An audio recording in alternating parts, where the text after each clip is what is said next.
Hello, readers. I can't wait to hear what you thought of Zero Hour. Yikes. Okay, Q3, Dystopian Literature. Today's goal. Students will be able to notice and identify social issues within dystopian texts. Ignite entrance ticket, aka something to think about. What are some current events going on in 2021 besides COVID? What are some examples of social issues or injustices in Minnesota right now? Chunk into pieces work time mini lesson. Good readers notice that dystopian authors write stories which reflect social issues and problems.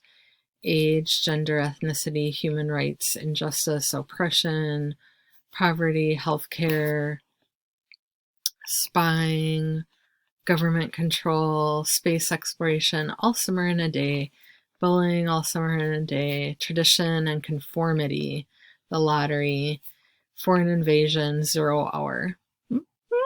Dystopian books can help us process and explore these social issues so we can understand the real world around us better. Chew on it. Questions to help you find social issues in your book. How is the character struggling? Why are they struggling?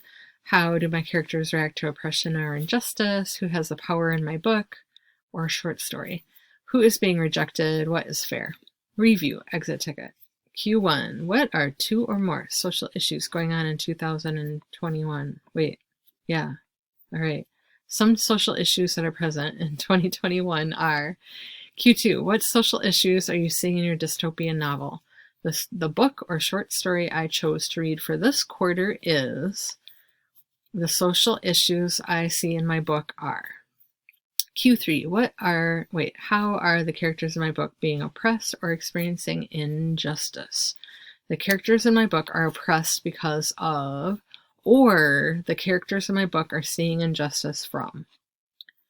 Q4. How can reading help us get through these tough social issues?